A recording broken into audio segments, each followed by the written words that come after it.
Hello everyone.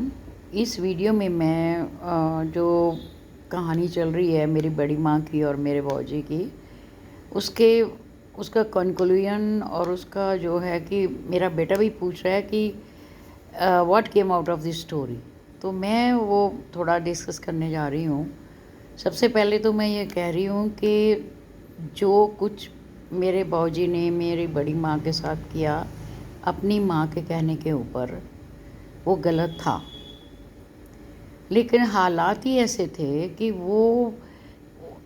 हालात भी ऐसे थे कि उस टाइम पे कोई भी इंसान जो होता था, बच्चे, वो बड़ों का कहना नहीं टालते थे, चाहे गलत और ये सही। नंबर 2, मैंने ये महसूस किया इस पूरे वारदात में कि गुस्से के कारण ये सब हुआ। मेरी दादी को इतना गुस्सा आ गया कि उस ये मजबूर हो गई अपने एंगर को, इतना मतलब वो बर्दाश्त नहीं कर सकी कि उसने कहा कि इसको निकालना ही है। नंबर 1। नंबर 2, जब मेरे चाचा जी मेरी बड़ी माँ को वहाँ छोड़ने के लिए गए, उनके पियर, एवरीथिंग वाज ओके, है ना। तो उसके फादर को जब रियलिटी पता लगी, उसको भी बीइंग लॉयर इतना गुस्सा आ गया कि वो कोर्ट तक पहुँच गया।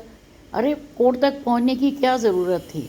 ठीक है, आदमी पहले सोचता है, यानी मेरे बॉजी से बात करते, पर मेरे बॉजी ने भी, आई एम श्योर, ये कभी भी नहीं सोचा था कि इसका अंजाम ये निकलेगा, इस सदा के लिए उसकी वाइफ उनको छोड़ जाएगी। उन्होंने सोचा था कि खैर थोड़े समय बाद मेरी माँ का गुस्सा ठीक हो जाएगा और मैं खुद जा कर के उनको ले आऊँगा, या वो लोग भी अप्रोच करेंगे।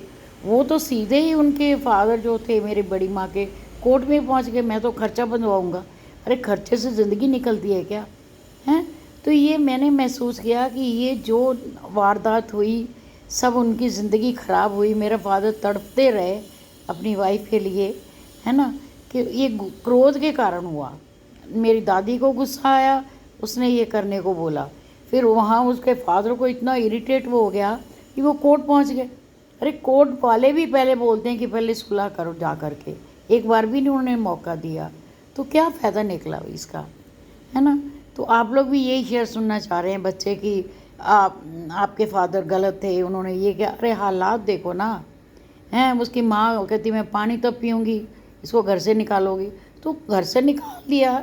आम भी अपन घरों में कभी कई बार माँ बेटे की लड़ाई आ जाती है, सास बहू की लड़ाई हो जाती है, 2 दिन गुस्सा होता है, तीसरे दिन फिर नॉर्मल हो जाते हैं, है ना।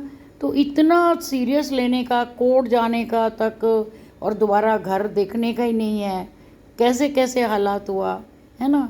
तो ये सब हालात की वजह से भी है। और मेन रोल मैं ये कहूँगी कि हमको हर फैसला जो है सोच समझ के करना चाहिए। और गुस्से से देखो ज़िंदगी तबाह हुई मेरे फादर की और मेरी बड़ी माँ की। गुस्सा कभी भी नहीं करना चाहिए। So this is the take away. With sensible decision लो, लेकिन क्रोध को एक साइड में रख के गुस्सा मत करो, ये मैं कह सकती हूँ। और तो मैं कुछ नहीं कहती। I really pity my father. पूरी पूरी ज़िंदगी वो तड़पते रहे कि मुझे माफ़ कर दे, पर मेरी बड़ी माँ में भी इतनी सेल्फ रिस्पेक्ट थी कि शी सेड मैं तो माफ़ करूँगी नहीं। ठीक है, जैसी ज़िंदगी निकल गई उन लोगों की तड़पते तड़पते। सो डिसीजन करो, चाहे माँ कहे चाहे बहू कहे, अपना दिमाग लगाना चाहिए और थोड़ी देर उसको डिले कर दो। वापस दोबारा कंप्रोमाइज़ करने की कोशिश करो। ये थोड़ी भी एक बार, मैंने ये देखा है कि हमारे इंडियन जो है रिलेशनशिप हस्बैंड वाइफ का, चाहे वो तलाक भी हो जाए या सेपरेट भी हो जाए, उनकी आपस में बॉन्डनेस रहती है, प्यार रहता है। तो हमको ये फ़ैसले जो है ना ज़िंदगी के, बड़े सोच समझ के करने चाहिए। I hope you will appreciate my views. If you agree, please do write comment on this. Okay, bye.